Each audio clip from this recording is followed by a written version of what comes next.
tous, bienvenue sur notre église en ligne, qu'on puisse ce matin tous ensemble se tenir debout et louer notre Dieu tous ensemble.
Fais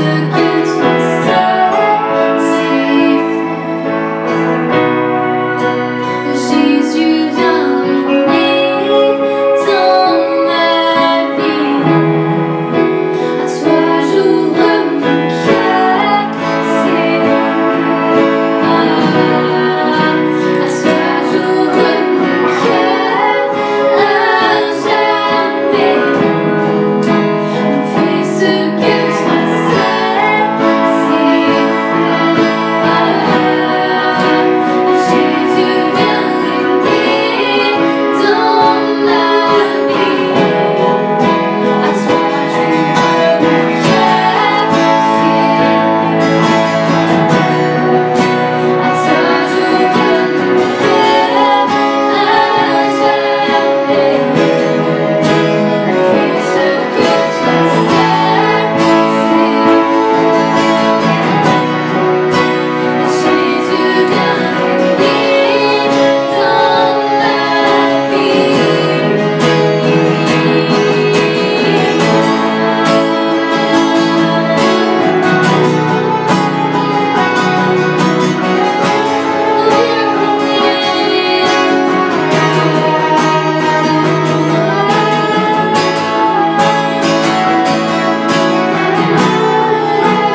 suivre.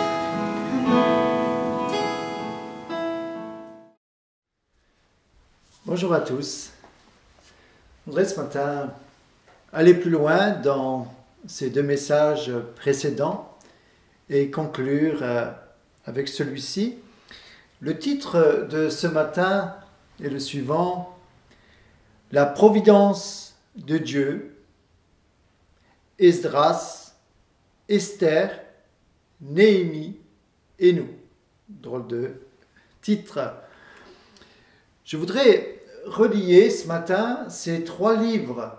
On pourrait dire que ces trois livres en forment un seul.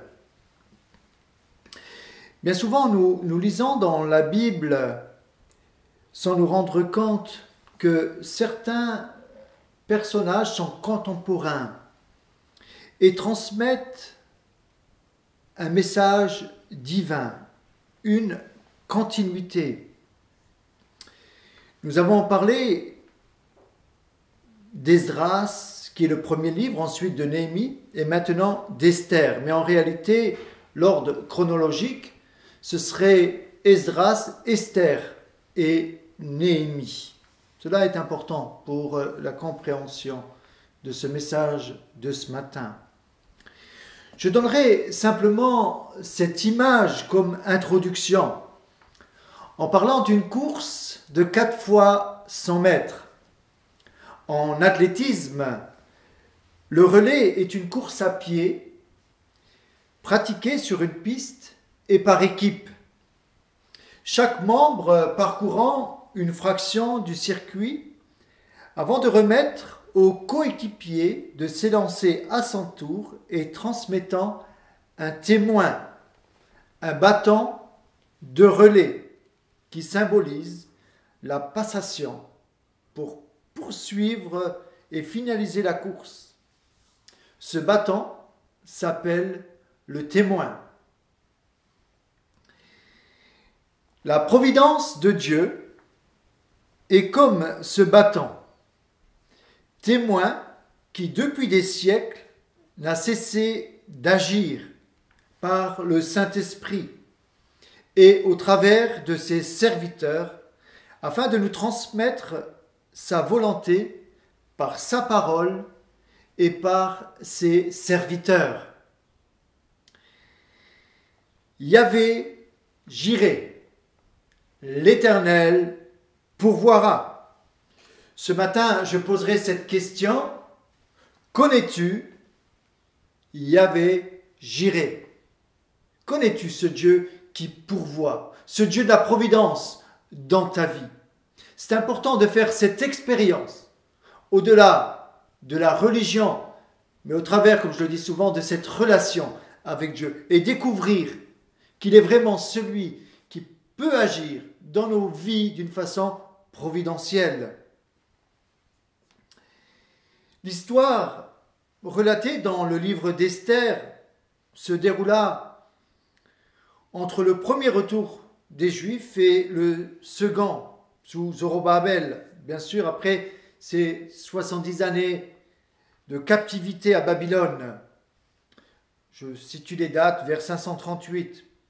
Et avant la deuxième série de retours dirigée par Esdras en 458. Voilà, c'est entre ces deux périodes que va se passer ce chapitre.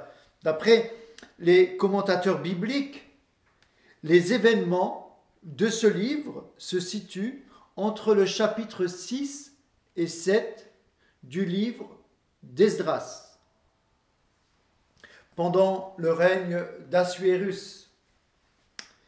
L'idée principale de ce message de ce matin, c'est de parler de la providence de Dieu dans l'histoire, mais également la providence de Dieu dans ta vie.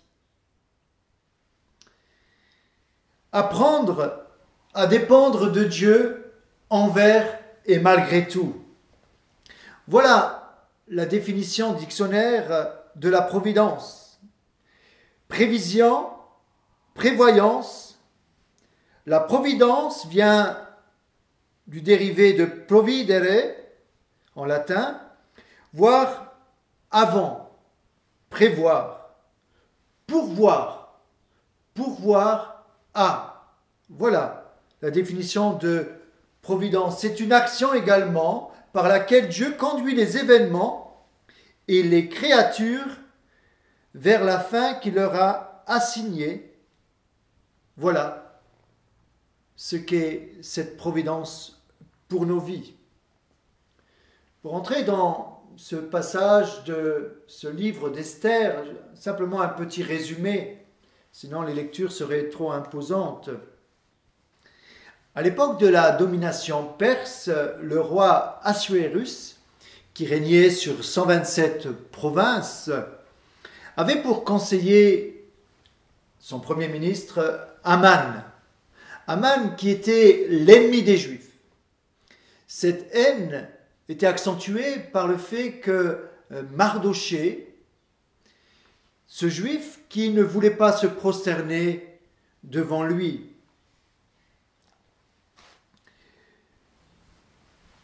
or, une jeune et belle épouse d'Assuérus, Esther, était elle-même issue du peuple juif et parente de Mardochée. Mardochée alerta la jeune femme sur les dangers accourus par les Juifs et lui rappela qu'elle-même ainsi que toute sa famille était concernée par ces résolutions du cruel Aman. Aman voulait exterminer tous les Juifs par un décret. Esther, effrayée, révéla à Assuérus son appartenance au peuple d'Israël et le conjura de faire annuler l'ordre et de les défendre. Depuis lors, il y a cette fête qui est manifestée en Israël chaque année, en février-mars, c'est cette fête des Purim, qui veut dire le sort. En réalité, il y avait un plan contre les Juifs, de les exterminer, et Mardochée, qui avait élevé la fille de son oncle, va dire à Esther: ne révèle pas ton appartenance, ta nation, ton pays, ton origine. Je crois que derrière tout cela, il y avait une stratégie de Mardochée. Et Aman était loin de se douter de cela. Et lorsque ce décret de Aman de détruire ce peuple, forcément, il y a eu dans toutes ces provinces de la confusion. Et de suite, Mardochée a dit à Esther, à la reine, d'aller et d'intercéder auprès du roi. Et je voudrais approfondir cela. Mais ce qui est important de comprendre ce matin, derrière cette haine qu'il y avait derrière Aman, il y a une autre haine qui est spirituelle. Et bien souvent, nous oublions cet aspect spirituel du combat dans lequel nous sommes engagés parce que nous appartenons à Dieu. Dans le livre d'Exode 17-16, il nous est dit: parce que la main a été levée sur le trône de l'Éternel, il y aura guerre de l'Éternel contre Amalek de génération en génération. Pourquoi je dis cela? Aman était un descendant d'Amalek et Mardochée était un descendant du roi Saül. Et il y avait guerre de génération en génération. Et aujourd'hui encore, nous retrouvons ce combat spirituel. Le premier point que je veux souligner est celui-ci. Si le massacre des Juifs de Perse et des autres provinces avait eu lieu, le retour d'Esdras à Jérusalem n'aurait pas pu avoir lieu, ni le retour de Néhémie pour la construction de la muraille. Ce n'était pas contre Aman directement qu'il fallait qu'il se batte. Parce que derrière Aman, il y a l'esprit de l'Antichrist qui veut détruire l'œuvre de Dieu. Pour cela que je le disais, il y a un combat contre l'ennemi de nos âmes qui est spirituel. Et dans Éphésiens 6,12, il nous est dit « Car nous n'avons pas à lutter contre la chair et le sang, mais contre les dominations, contre les autorités, contre les princes de ce monde de ténèbres, contre les esprits méchants dans les lieux célestes. » C'est important de comprendre qu'aujourd'hui, l'ennemi sait qu'il lui reste peu de temps et il se déchaîne contre son œuvre, contre l'œuvre de Dieu, contre tout ce qui touche à Dieu. L'extermination de ce peuple pouvait menacer le plan de Dieu. C'est vrai. Je dirais, c'est comme si, pour revenir à cette introduction, c'est comme si le battant, ce relais, ce témoin, je dirais, avait été empêché d'être relayé. Mais j'aimerais dire ce matin que Dieu tient tout dans ses mains. Rien ne lui échappe. Car Dieu est bien au-dessus des hommes. Et ses prophéties doivent s'accomplir quoi qu'il en est. Je redirai ce proverbe. Nous sommes tous indispensables dans l'œuvre de Dieu, mais nous ne sommes pas irremplaçables. Cela est important lorsque nous occupons des fonctions importantes dans l'œuvre, de ne pas trop s'attacher, je dirais, au ministère ou à quelques fonctions que nous avons, mais plutôt de s'attacher toujours à Dieu, qui est le Maître et qui tient tout dans ses mains. Je redirai dans le même esprit cette parole de Mardochée, le futur premier ministre de l'empereur Assuérus, dans Esther 4,13. Cela nous donne des leçons d'humilité ce matin. Mardochée fit répondre à Esther « Ne t'imagine pas que tu échapperas seul d'entre tous les Juifs parce que tu es dans la maison du roi. Car si tu te tais maintenant, le secours et la délivrance surgiront d'autre part pour les Juifs, et toi et la maison de ton père vous périrez. Et qui sait si ce n'est pas pour un temps comme celui-ci que tu es parvenu à la royauté. » Dieu tient tout dans ses mains. C'est important de comprendre que Dieu utilise les grands de ce monde. Dieu utilise les politiques de ce monde. Et je me permets de dire qu'aujourd'hui, il y a tellement de critiques sur nos gouvernements. Et je ne crois pas que c'est juste. La Bible nous dit de prier pour eux, pour ceux qui sont élevés en dignité. Nous voyons même que l'apôtre Paul, lorsqu'il va dire de prier pour les autorités, il va dire de prier pour l'empereur Néron, qui persécutait et qui tuait les enfants de Dieu. Il se servait même comme torche dans son jardin, imaginez. L'apôtre Paul qui va dire de prier pour les autorités. Pourquoi ? Parce que derrière, souvent, ces autorités, il y a des puissances qui travaillent contre eux. Et nous avons besoin aujourd'hui de prier pour tous ceux qui sont élevés en dignité, pour tous ceux qui ont de grandes responsabilités et pour leur famille, parce que leur rôle n'est pas facile. C'est tellement facile de critiquer. Bien sûr qu'il y a des lois iniques, mais ce n'est pas notre problème. Nous devons prier pour eux, c'est important. Pourquoi je dis cela ? Parce que Dieu peut utiliser ces hommes en bénédiction pour l'œuvre de Dieu, comme il l'a fait pour Cyrus, souvenez-vous. Comme il l'a fait pour Assuérus et d'autres, comme Darius. C'est important de comprendre que notre devoir d'enfant de Dieu, c'est de prier pour ces autorités, afin que Dieu trouve au sein de ces gens, de ces personnes, des instruments pour son œuvre, des personnes qui vont trouver dans les enfants de Dieu des hommes honnêtes et justes. Pourquoi je dis cela? Ça a été le témoignage de Néhémie. Vous pensez que Néhémie a été comme ça, au pouvoir échanson du roi Assuérus? Non. Pourquoi? Parce qu'il y avait un bon témoignage, tout simplement.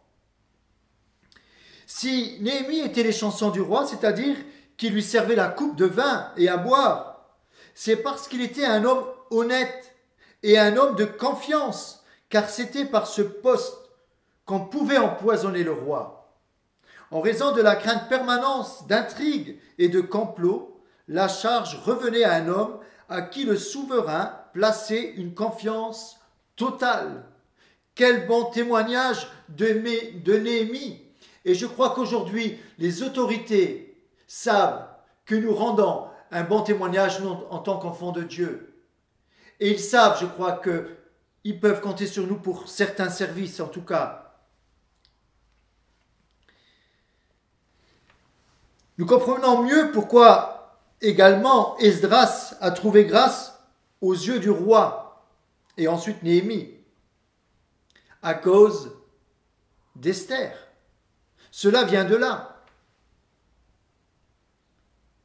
Le témoignage d'Esther également, de Mardochée, a fait que ensuite le roi Assuérus a pris à ses côtés des hommes et des femmes de Dieu. Nous voulons bien souvent que Dieu nous utilise. Commençons à être fidèles dans des petites choses et Dieu pourra nous confier de grandes choses.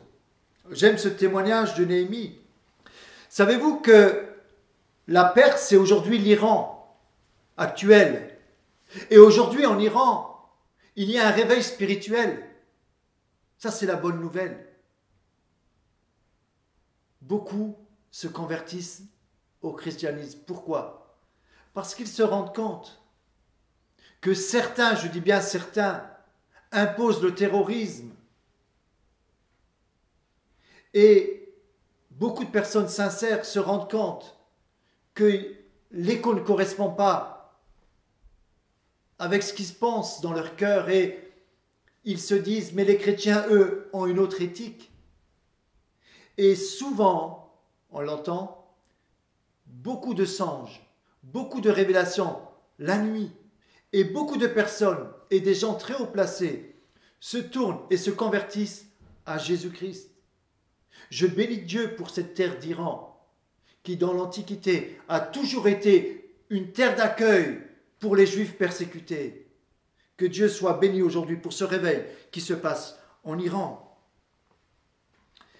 Mardochée, le principal instrument dans les mains de la providence, était assis à la porte du roi. Comme je disais la dernière fois, ces portes étaient utilisées comme cour de justice et lieu de rencontre. C'était un endroit de discussion et d'échange d'informations. Il semble que Mardochée occupait quelques charges dans le palais, sans doute une fonction de portier. Nous pouvons voir ça dans verset 21. Je disais la semaine dernière l'importance des portiers.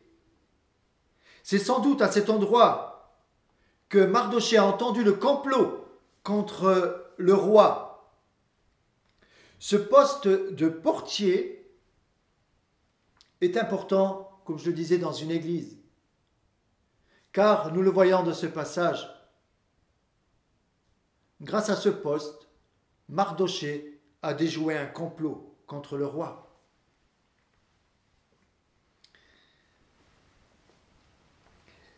Mardochée va dire à la reine Esther, chapitre 4, verset 14, « Et qui sait si ce n'est pas pour un temps comme celui-ci que tu es parvenu à la royauté.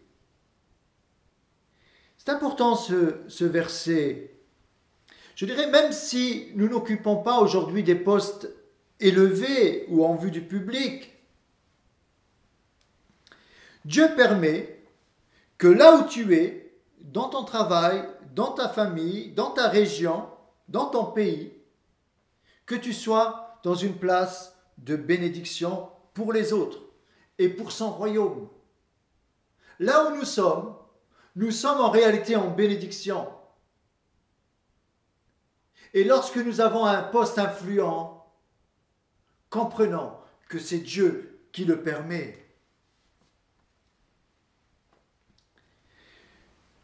Un autre point de ce livre, que je survole bien sûr, sinon on devrait faire plusieurs messages dessus, c'est que Dieu change le mal en bien.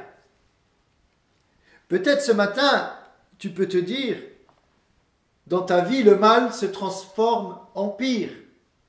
C'est vrai que bien souvent en apparence, dans certaines situations, on pourrait dire que Dieu transforme le mal en pire et pas en bien. Souvenez-vous, avec Moïse, lorsque Dieu l'envoie auprès de Pharaon, il va demander à Pharaon de laisser aller le peuple.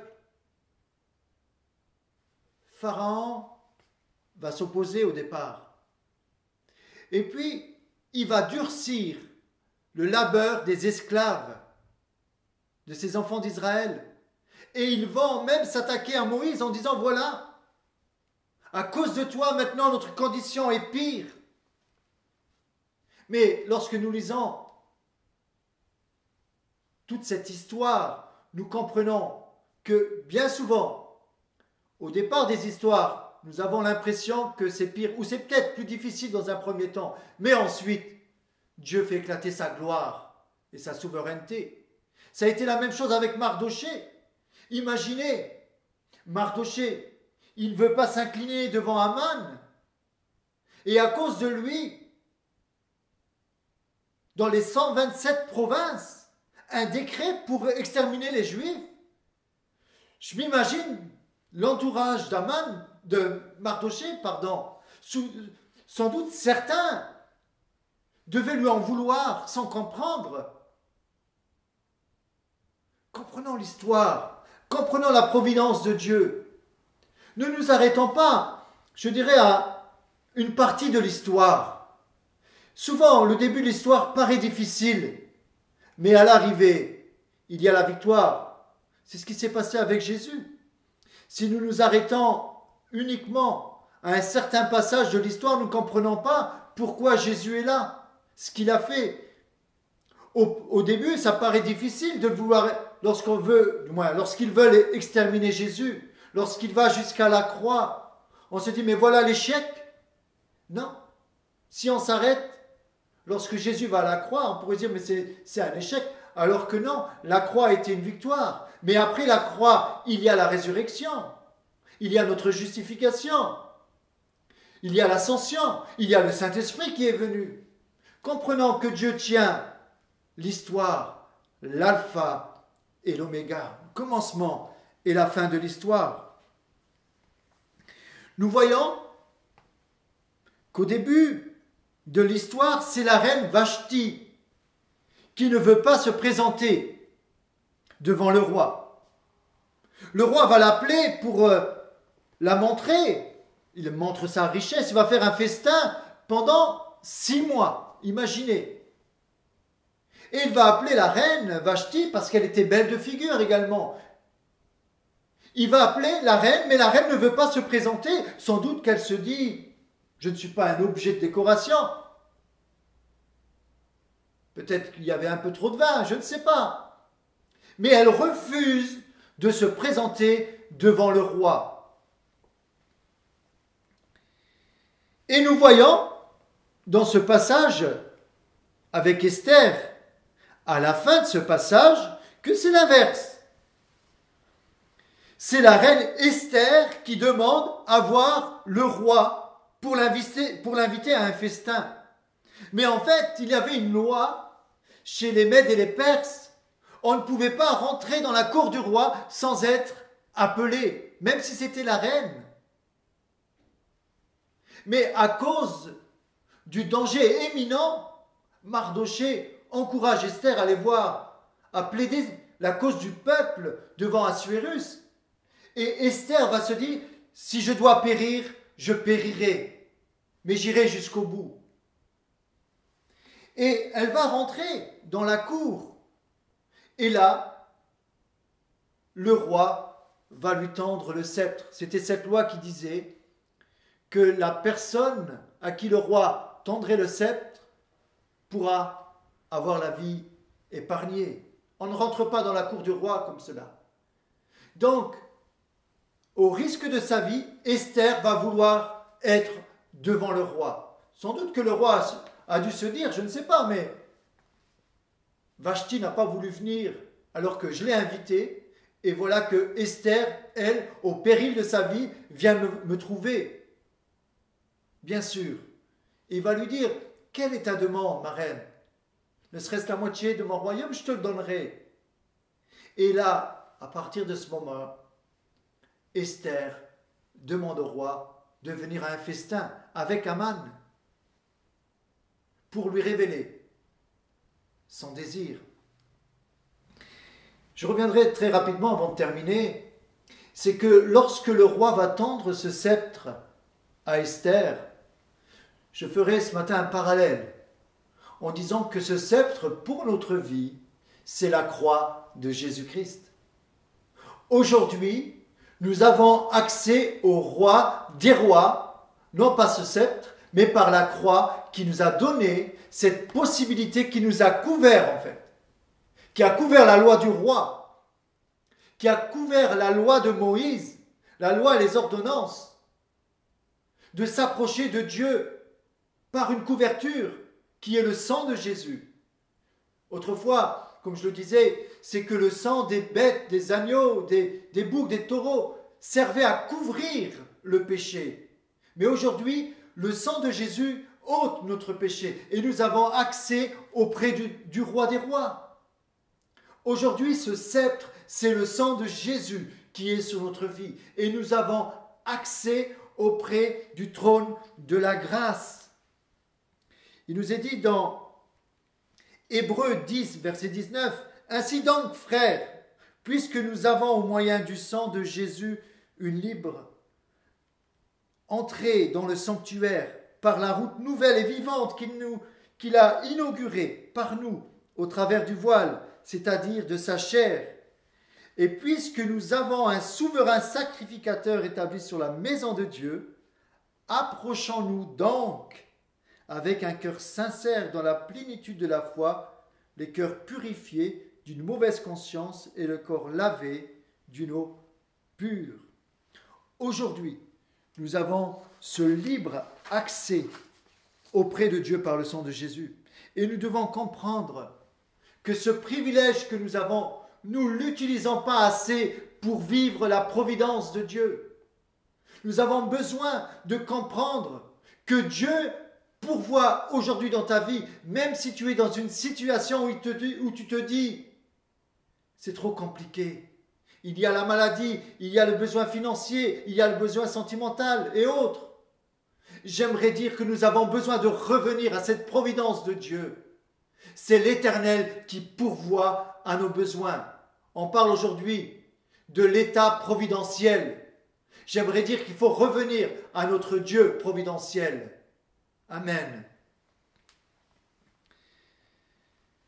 Imaginez, pour terminer, cette scène. Essayons de l'imaginer. Aman, ce méchant, comme va dire Esther, Aman qui a la haine pour Mardochée, il vient dans la cour auprès du roi Assuérus. Il venait de dresser une potence de plus de 25 mètres de haut, suite au conseil de Zeresh, sa femme, et d'autres conseillers, d'autres sages, pour pendre Mardochée. Donc il est en route pour demander au roi la pendaison de son ennemi. content, fier de lui. Et Dieu, on pourrait se dire, et Dieu, il est où à ce moment-là? J'aimerais dire ce matin, même si tu ne comprends pas tout, Dieu reste au contrôle. Dieu reste aux manettes. Lorsque Aman décide d'aller voir le roi, la nuit qui a précédé la venue d'Aman, parce que Dieu tient tout dans ses mains, Assuérus ne trouve pas le sommeil, il a une insomnie. Et il va vouloir lire les chroniques, les annales. Et là, il va tomber, d'une façon providentielle, même si certains se permettent de contester ces écrits de Esther, il va tomber sur ce passage où il est dit que Mardochée a déjoué un attentat, un complot contre le roi. Et il se dit, mais Mardochée, il n'a pas eu de marque de distinction ni d'honneur pour cela. Il va finir sa nuit, va prendre son petit déjeuner, et puis voilà que Aman rentre avec une intention précise, et le roi aussi avec une intention précise, deux intentions, celle du roi et celle d'un ennemi. On pourrait dire qu'Assuérus, c'est un type de Dieu, quelque part dans le sens où il va donner grâce.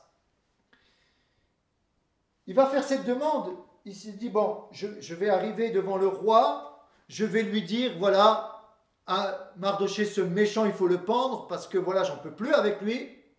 Et le roi va lui dire, cela me fait sourire, Aman, que faut-il faire pour honorer une personne? Aman, dans son orgueil, va se dire, qui d'autre que moi? Ah, l'orgueil, le roi veut honorer. Alors, il va prendre la plus belle mise en scène des films hollywoodiens. Le projecteur, le cheval blanc, tout ce qu'il faut, l'habit du roi. Je crois qu'on pourrait même en faire un beau film. Et puis là, Aman, il se dit, il se projette, je vais me voir dans les rues là, en train de m'honorer. Et ce Aman là, et ce Mardochée, pendant qu'il est pendu, moi je vais me promener dans les rues. Pendant que Aman dit au roi, voilà ce que je pense qu'il faudrait faire. Voilà comment Dieu traite les ennemis de l'Éternel. Le roi va dire, c'est bien Aman, ce que tu as dit, fais-le, mais vraiment à la lettre, hein. Fais-le pour Mardochée, parce que je veux l'honorer. Imaginez-vous la scène, on pourrait faire même une pièce de théâtre. Imaginez-vous la scène, la pression sanguine d'Aman qui a dû monter au cerveau d'un coup, à cause de l'énervement intérieur. Voilà comment Dieu traite nos ennemis. Et là, il va se promener dans les rues. Peut-être, c'est vrai que Mardochée devait lui dire, tu peux parler plus fort? Tu peux crier un peu plus, s'il te plaît? J'entends pas. Imaginez-vous la scène, l'ennemi qui promène l'homme de Dieu. Quelle belle scène, voilà, lorsque Dieu tient tout dans ses mains. Et ensuite, Aman va rentrer chez lui, il va voir sa femme. Et il va lui expliquer, elle avait déjà eu des échos, elle a peut-être vu la scène. Et elle va lui dire, maintenant que tu as commencé à tomber sous sa main, attention. Mais Aman, dans son orgueil, va dire, vous savez, je suis invité au festin d'Assuérus, et la reine Esther, il n'y a que moi qu'elle a invité. Encore son orgueil qui le flatte. Mais, il va dire, mais tout cela n'est rien. Imaginez-vous la haine. Mais cela n'est rien tant que je verrai Mardochée vivant. Vous vous rendez compte? Le roi l'invite, la reine l'invite. Mais sa haine est plus forte que l'amour, que la raison même. Et voilà qu'il va arriver à ce festin Et le deuxième jour, un deuxième festin. Et là, Esther va dire au roi, lorsque le roi lui demande quelle est ta demande, il dit que je garde la vie. Mais le roi dit, mais qui veut t'enlever la vie, ma reine? Et puis elle va lui parler de ce méchant Haman. Là encore, la pression sanguine a dû monter. Imaginez la scène. Voilà comment Dieu traite les ennemis de l'Éternel. La Bible dit que nous sommes aux yeux de Dieu comme la prunelle de ses yeux. Et nous pensons ce matin à tous nos frères et sœurs qui sont persécutés dans le monde, à tort. Nous prions pour eux ce matin. Et nous prions parce que nous savons que tôt ou tard, Dieu leur fera justice. Je termine avec ces paroles. Chaque jeune fille allait à la cour du roi Assuérus après avoir employé 12 mois à s'acquitter de ce qui était prescrit aux femmes pendant ce temps. Elles prenaient soin de leur toilette, 6 mois avec de l'huile de myrrhe et 6 mois avec des aromates et des parfums en usage parmi les femmes. Tout cela nous parle de quoi? Simplement, nous aussi, nous sommes appelés, en faisant ce parallèle, à nous préparer dans notre toilette à rencontrer le roi des rois. Et comment? Par l'huile, par la myrrhe et l'encens. C'est important de penser que l'huile nous parle du Saint-Esprit, l'encens nous parle du parfum, de la louange, et les aromates sont nos offrandes. Lorsqu'on offrait des aromates à un roi, c'était digne d'un grand honneur. C'était comme la valeur de l'or. Il y avait des aromates qui étaient tellement fins, tellement importants, qu'ils avaient une très très grande valeur. Et c'était vraiment un présent digne à apporter à un roi. Alors je dirais simplement ce matin, préparons-nous avec l'huile, le Saint-Esprit, à sanctifier nos cœurs et nous préparer pour ce festin dans le ciel, le repas des noces. Dans ce livre d'Esther, il est question de plusieurs festins.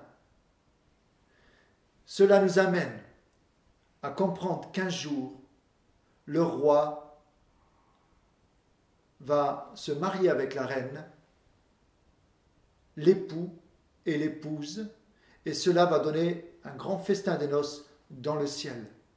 Ce n'est pas un rêve, c'est une réalité prophétique. Et pour cela, nous sommes appelés à nous préparer dans la sanctification au nom de Jésus. Amen. Seigneur, merci pour ta grâce, ta bonté, ta fidélité.